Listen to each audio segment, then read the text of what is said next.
Joining me now, three-time NFL Defensive Player of the Year and one of the cornerstone players of the Houston Texans for the last decade. He is the great J.J. Watt. And it is amazing to me. It's got to be amazing to you, J.J. Year number 10 coming up for you. How fast has that gone by?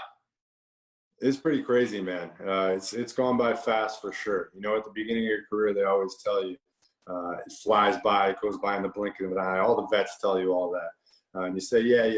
But then you get here and you're 10 and you're like, everything they said is true. It goes by extremely fast. I have two brothers in the NFL now. It's wild. There's some similarities, too, between year 1 and year 10. Year 1, there was no offseason program because of the lockout. This year, no offseason program because of the pandemic. Is there anything from 9 years ago that you can use to help make this easier when you go to training camp without the benefit of the offseason program? Yeah, so when you think about the two off seasons, obviously neither one had OTAs, neither one had workouts with the team. The biggest difference by far is obviously the coronavirus situation. And what that causes is back in 2011, we could still train at gyms. We could still get together and the veterans could teach me the playbook. We could run plays. We could do all that stuff. We haven't really been able to do that this off season because of everything that's going on. So I'm fortunate. I had a situation where I have a gym, I have a field, I can do all my workouts.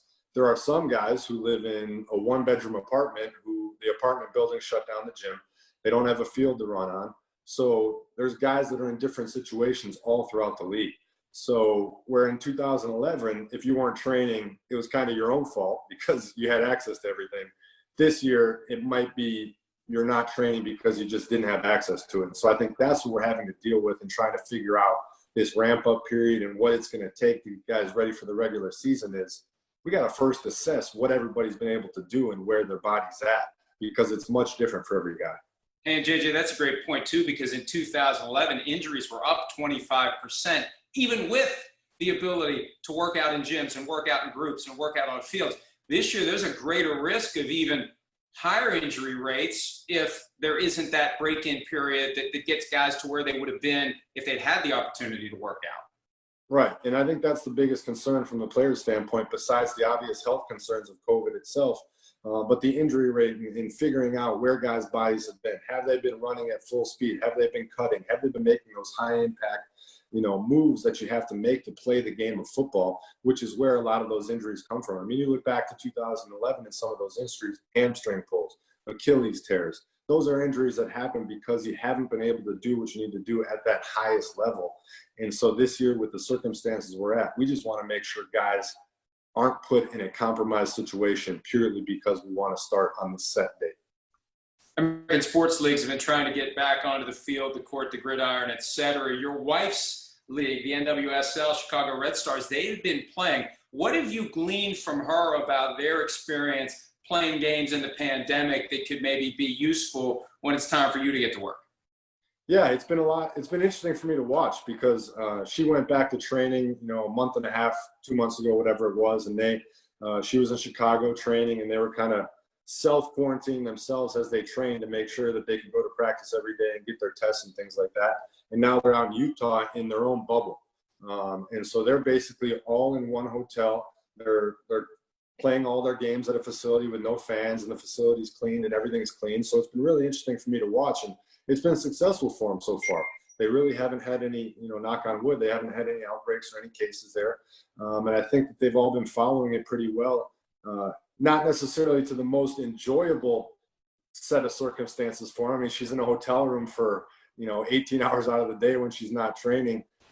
But it is working. And so I think it's kind of a give and take on, you're going to have to give up some, liberties and things that you're used to and accustomed to. You're not going to be able to go out freely if you want to have a season like they're having where they're in a bubble. But the trade-off is you get to play. The bubble concept's been tossed around from time to time for the NFL. I just don't think it can work. There's too many teams, too many players, too many coaches, too many people. But the positive side, if there is one, would be where everybody is. I think one of the practical realities, JJ, for the NFL, you got a lot of young guys. They're going to want to act like young guys, and they're going to be tempted to go out and do the things young guys do, and all it takes is one of them to bring that virus into the facility or onto a field, and the NFL has a problem. Do you have any plans, any strategies, any ideas for making sure at least your teammates will do what they're supposed to do, just go home after practice, stay there until it's time to come back to the facility?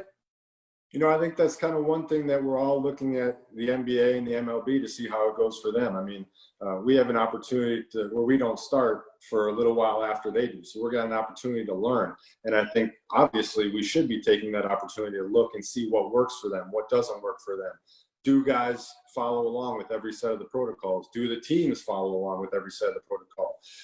It's going to be very interesting to see. And for us, obviously, being in our own cities, there is, no matter how you slice it, no matter how hard you try to make it as safe as possible, there is going to be some level of trust factor that's going to have to come into play, where you have to trust that guys are going to be doing the right thing on their free time. And that's, I don't think that I think it's very unrealistic to think that it's 100% safe. I don't think that's a realistic thing to think. It has to come down to how safe can you possibly get it, and are you comfortable taking that risk? And that's where you have to have that option, where if you're not comfortable or if you're in a compromised situation, you have to be able to have that option to not be there. Do you think a lot of guys are going to do that? A lot of guys, do you have a rough idea of a percentage that would surprise you if guys say, yeah, I just can't do it this year. I'm not going to be part of this? I don't. I really don't. I think that every guy's situation is different. You know, I know some, like there could be a guy who has a child with asthma and he really just doesn't want to bring it back home, or you have a pregnant wife. And I think that the one thing that I would say to that is there shouldn't be a stigma if you do choose to opt out. If there is a legitimate reason for you to be opting out and you don't feel comfortable, whether it's for yourself, whether it's for your family, I don't personally think there should be a stigma with that, because you're making the best decision for yourself and for your family. And if we ever get to the point where we're shaming people for dropping out of a sport because they want to protect the health of their family, then we're in a tough spot. Yeah, I agree with you on that. And I have a copy of the protocol that's been put in place between the league and the union for training camp, and everything looks appropriate. 6 feet apart, masks, everything's careful, everything is very deliberate and planned out. But the more I see that, the harder it is to reconcile. At some point, everybody's got to get on a football field. You're going to be lined up right across from somebody, as Rodney Harrison told me last week, breathing and sweating and spitting and bleeding. And how do you reconcile the two? That's what we are trying to do. You know, so as players, I've been on these PA calls we've got calls every 3 days now as we get closer, trying to figure all this out. And the biggest thing that we want is just answers to these questions that we have. Just like you have a question there, you know, how we want answers to the same questions. There's more questions, not just that. There's other questions. And so the last thing that we want as players is for this report date to be set in stone and for us to be bumping up against this report date, and then we hastily put things together just because we want to make sure that that report date is met. I think the most important thing for us is getting everything right so that everybody feels as safe as possible, as comfortable as possible with what we're going to do, whether that is on the report date, whether that's pushed back, whatever it may be. But I just don't want us to get into a situation where we bump up to this report date and we say, oh no, now we got to figure it out. That's where you get yourself into trouble. I want to let you keep on your schedule, JJ. You're here on behalf of the Gatorade Beat the Heat program. Tell us more about that. Yeah, so like you said at the beginning of this interview, 10 years I've been in this league, and we actually started the Gatorade Beat the Heat program 10 years ago. When I came down here from Wisconsin down to Houston, it was a climate shock for me. I mean, it's 110 degrees. There's humidity like crazy down here. So I had to learn how to beat the heat myself. And one of the biggest things I learned was that if you weigh yourself before a workout and you weigh yourself after a workout out in the heat, every 1 pound of body weight that you lose, you have to drink 20 ounces of Gatorade to replenish yourself. So during training camp, I mean, you could lose 6, 7, 8 pounds depending on the heat, depending on, pads and everything. So it's extremely important to get that electrolytes back in your body and to replenish yourself so you're ready for the next day.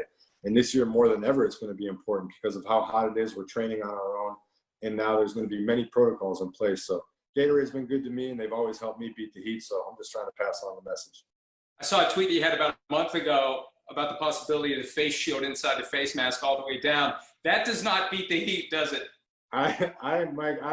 My second year in the league, I thought it'd be cool. I put a visor on my head. I was like, it looks so cool. I want to put a visor on.